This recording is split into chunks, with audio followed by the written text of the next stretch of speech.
Hi friends, मैं हूं श्रवण कुमार मिश्रा और आप देख रहे हैं एसके ट्यूटोरियल।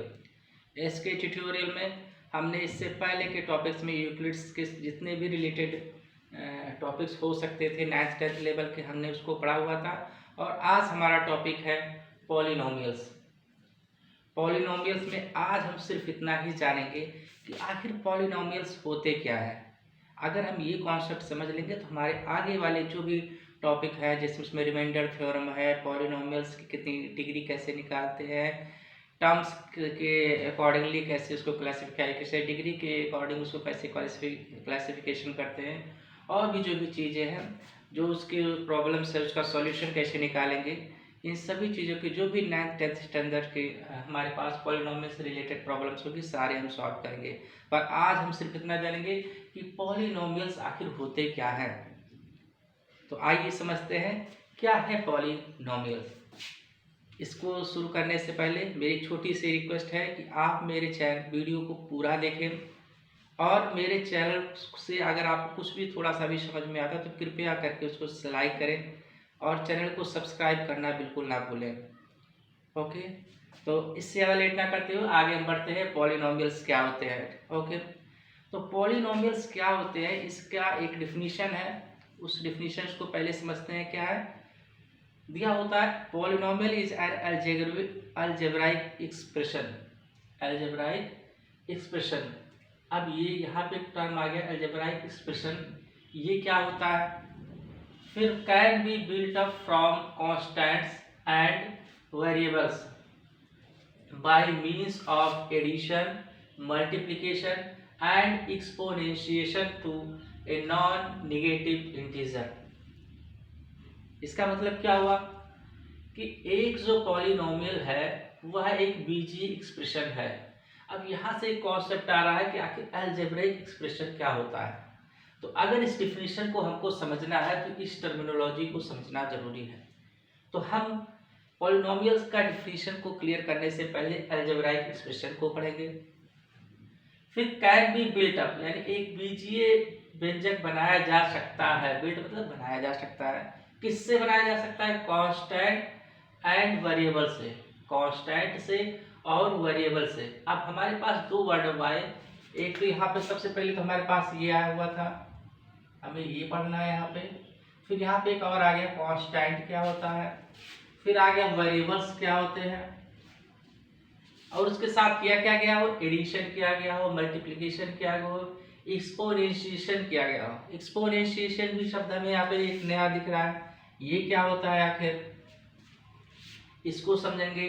और दिया हुआ है एक non negative integer. Non negative integer क्या होता है? इंटीजर के बारे में हमने पढ़ चुके हैं। अगर आपको इंटीजर, अब यहाँ पे आ गया, अगर आपको नंबर सिस्टम के बारे में कोई भी दिक्कत आ रही है तो आप मेरे पुराने वीडियोस को देख सकते हैं, उसमें बहुत ही अच्छे से इसको डिफाइन किया गया है। ओके, तो इस डिफिनीशन को समझने से पहले हम इसमें यूज हुई टर्मिनोलॉजी को समझेंगे। उसमें क्या क्या हमें समझना है? कांस्टेंट को समझना है, उसमें दूसरा क्या समझना है? वेरिएबल्स क्या होते हैं समझना है। उसके बाद क्या समझना है हमें? अलजेब्राइक एक्सप्रेशन क्या होता है। उसके बाद नॉन नेगेटिव इंटीजर समझेंगे, और फिर लास्ट में एक्सपोनेंशियल समझेंगे। ठीक है, तो आप सबसे पहले किससे शुरुआत करेंगे? हम लोग कांस्टेंट से। ओके,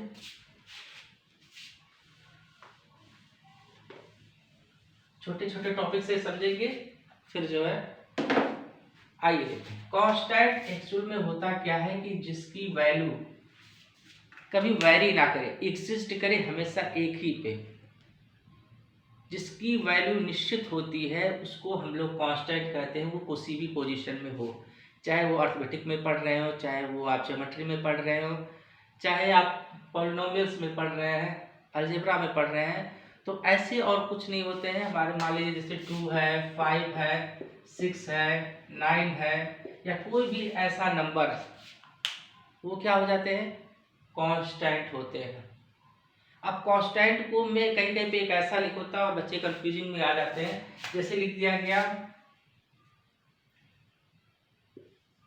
2 लेस देन x और x less than 3, where x is natural number. क्या है? x नेचुरल नंबर है। एक्स इज क्या है, नेचुरल नंबर है। अब यहाँ पे आपसे कोई पूछता है कि एक्स आखिर है क्या, एक्स क्या है, सॉरी यहाँ पे 3 नहीं होगा, 4 होगा। यहाँ पे यानी 2 एक्स इज ग्रेटर देन 2 है और लेस देन 4 है, और वेयर एक्स इज क्या है, नेचुरल नंबर है। अब यहाँ पे बच्चे एक्स देख करके थोड़ा सा घबरा गए कि आखिर ये कांस्टेंट है कि नहीं है, क्योंकि एक्स नेचुरल नंबर है और एक्स जो है 2 और 4 के बीच में ही है। 2 और 4 के बीच में ये हमारी गिनती में 2 और 4 के बीच में क्या आएगा, सिर्फ 3 आएगा। तो 3 क्या हो गया हमारा, कांस्टेंट होता है। तो एक्स क्या होगा, एक कांस्टेंट होगा। वो भी कैसा कांस्टेंट होगा, कांस्टेंट वेरिएबल्स होगा। अगर आप वेरिएबल भी लिख सकते हैं पर कांस्टेंट ही है वो, ठीक है। तो कांस्टेंट का आपको एग्जैक्ट समझ में आ गया कि जिसकी वैल्यू निश्चित है, इसमें एक्स की वैल्यू निश्चित है कि वो कितना होगा, 3 ही होगा, वो कहीं पर भी होगा। जब तक ये इस कंडीशंस के साथ है तब तक x की वैल्यू 3 होगा। इन सब नंबर्स की भी संख्या निश्चित है, जहां भी हम रखेंगे ये अपना उतना ही मान बताएंगे। तो ये हो गया आपका कांस्टेंट। अगला टर्म क्या है, वेरिएबल्स। अगला हम टर्म क्या समझेंगे, वेरिएबल क्या होता है, ठीक है। क्या है वेरिएबल, क्या होता है, वेरिएबल जो होता है जिसकी वैल्यू समय के साथ, टाइम के साथ वेरी करती रहे, ठीक है। अब ये वेरिएबल जैसे मान लीजिए ये 2 तरीके का हो गया। एक तो वेरिएबल जो है यानी जो चर है, ये 2 तरीके के हो गए। एक तो स्वतंत्र चर हुआ एक, ठीक है। क्या हुआ, स्वतंत्र चर।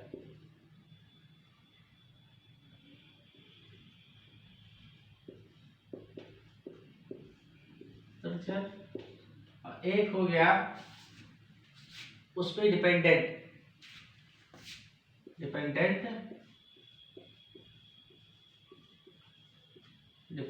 वेरिएबल,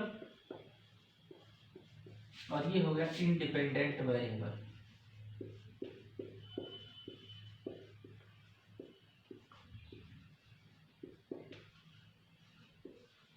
अब ये चीज यहाँ पे समझना होगा कि वेरिएबल जो होते हैं जिसकी वैल्यू क्या हो रही है, वैरी हो रही है। कैसे वैरी होगी और ये कैसे 2 तरीके के होंगे, आगे समझते हैं। सबसे पहले हम मान लेते, मान ला कि कोई सर्कल है, ओके, और ये इसका रेडियस r है, ठीक है।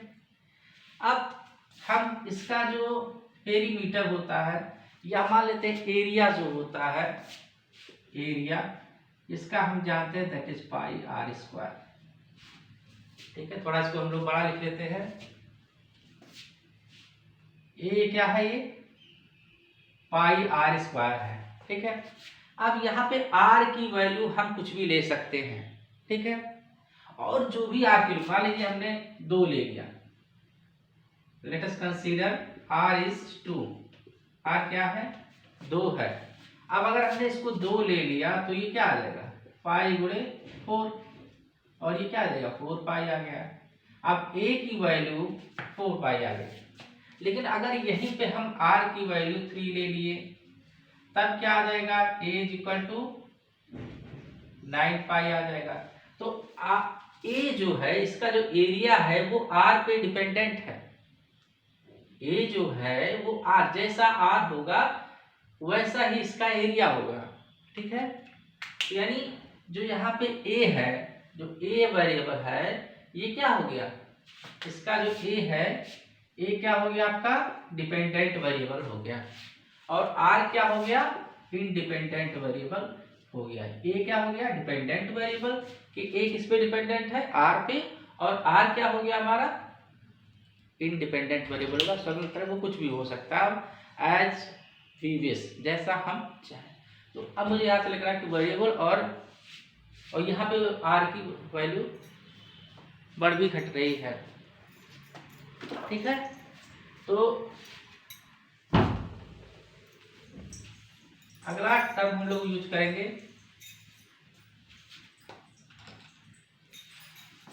अगला टर्म था हमारे पास अलजेब्राइक एक्सप्रेशन।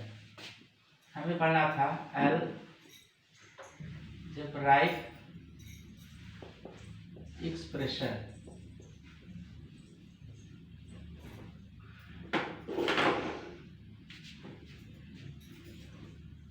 ठीक है, अब यहाँ पे दो चीजें हैं, एक तो अलजेब्राइक हो गया, एक एक्सप्रेशन हो गया। तो सबसे पहले हम लोग समझते हैं एक्सप्रेशन क्या होता है। सबसे पहले हम लोग क्या समझेंगे इसमें, एक्सप्रेशन क्या होता है। अब एक्सप्रेशन क्या हो गया, मैथमेटिक्स की भाषा में एक्सप्रेशन जो होता है वो a combination of finite symbols, जिसको जैसे मान लीजिए कोई नंबर्स ले लिया गया है, एक्सप्रेशन ऑफ फाइनाइट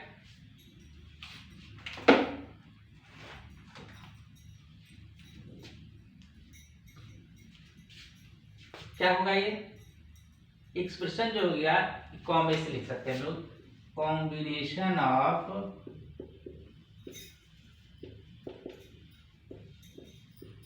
फाइनाइट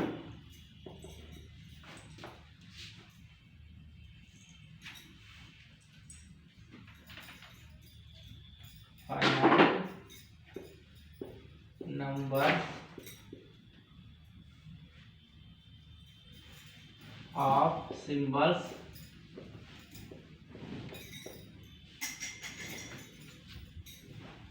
ठीक है। तो हुआ क्या कि combination of finite number of symbols हुआ, जिसमें नंबर्स को फाइनाइट रूप से, जो सिंबल्स मतलब क्या हो गया आपका, सिंबल्स मतलब हो गया प्लस माइनस और फ्रैक्शन, जो भी ले सकते हैं। ठीक है, जैसे मान लीजिए 2 + 4 - 6 + 3 / 2, कुछ भी ऐसे लिख दिया हमने।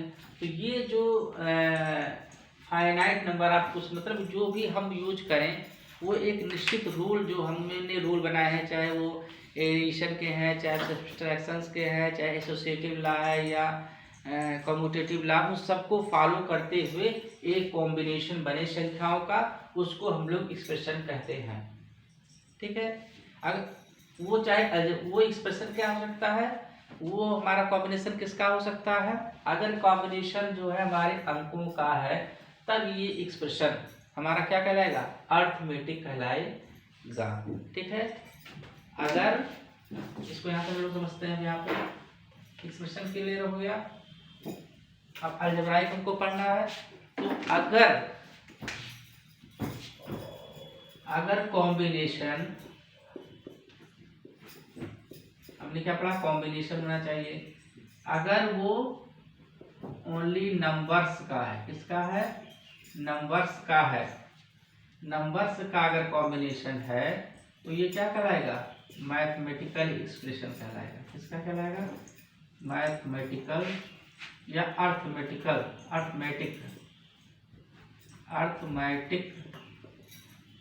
एक्सप्रेशन कहलाएगा।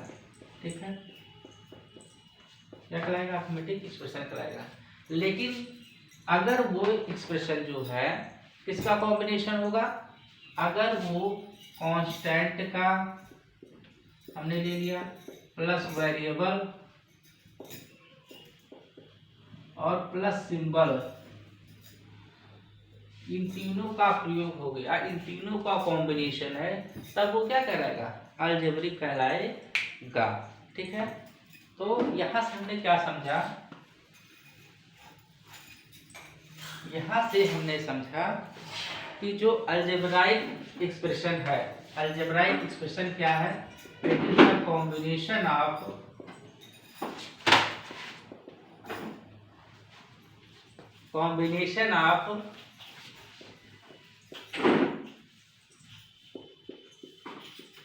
कांस्टेंट प्लस वेरिएबल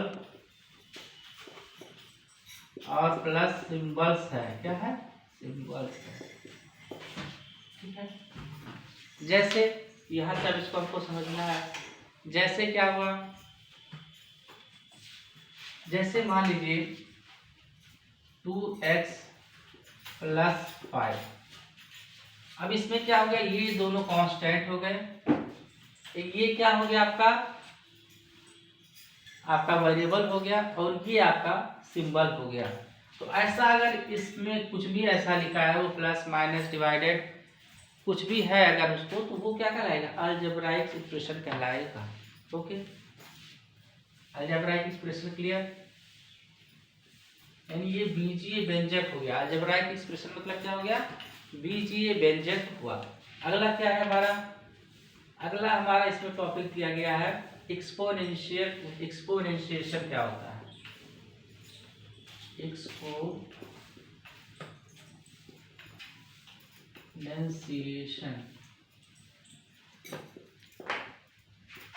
एक्सपोनेंशिएशन इसका मतलब होता है हिंदी में घात, घातांक इसको हम लोग बोलते हैं।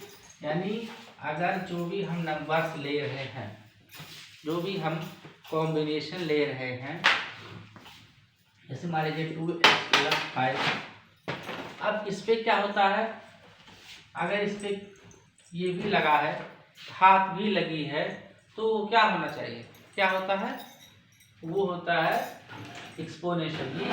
यही जो है ये कहलाता है एक्सपोनेंशियल। अब यहाँ पे एक और टर्मिनोलॉजी लिखा है non negative integer. Non negative integer लिखा है। नॉन नेगेटिव इंटीजर मतलब होता है, नॉन नेगेटिव इंटीजर मतलब होता है कि जो ये पावर लगी है ये माइनस नेगेटिव में नहीं होना चाहिए।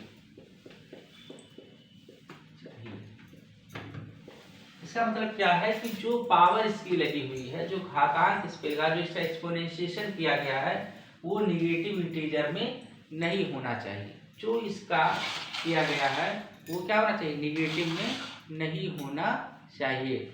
ओके, तो इसका मतलब कुछ ऐसा नहीं होना चाहिए। ठीक है, ये पॉलिनोमियल्स नहीं होगा। क्या नहीं होगा, पॉलिनोमियल्स नहीं होगा।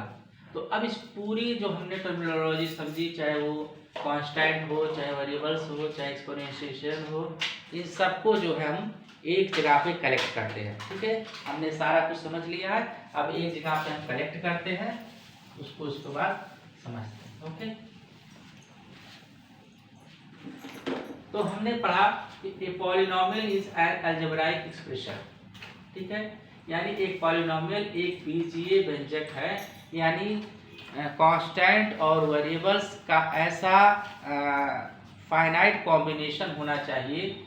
पॉलिनोमियल क्या है, कांस्टेंट और वेरिएबल्स का एक ऐसा फाइनाइट कॉम्बिनेशन होना चाहिए, वो भी सिंबल्स के साथ। कैसा, जिसमें जो उसका एक्सपोनेंशिएशन किया गया हो, जो उसकी घात लगाई गई हो, वो क्या नहीं होना चाहिए, नॉन नेगेटिव इंटीजर होना चाहिए, माइनस नहीं होना चाहिए।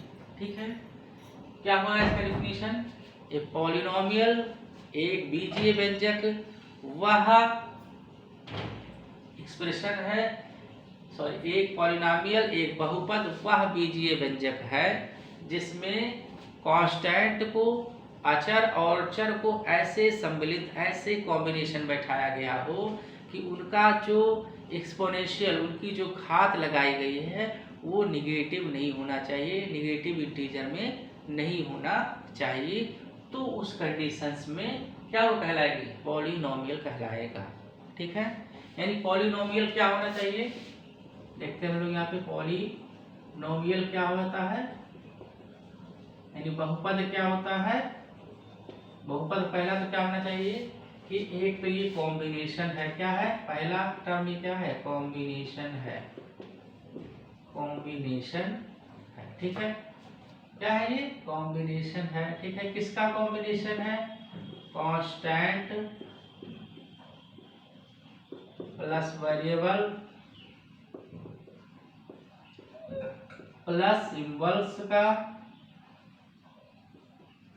क्या है, ये कॉम्बिनेशन है। कांस्टेंट बहुपद क्या है, कॉम्बिनेशन है, किसका कॉम्बिनेशन है, कांस्टेंट वेरिएबल और सिंबल्स। सिंबल्स मतलब क्या होता है, प्लस माइनस और जो है निगेटिव का। हाँ, एक चीज और होना चाहिए इसमें एक्सपोनेंशियल जो होना चाहिए वो डिवाइडेड में नहीं होना। डिवाइडेड का मतलब ये हो गया वो उसी में छिपा हुआ है कि जो है निगेटिव इंटीजर नॉन निगेटिव होना ही होना चाहिए। तो ये कांस्टेंट वेरिएबल, इन तीनों का क्या होना चाहिए, कॉम्बिनेशन होना चाहिए।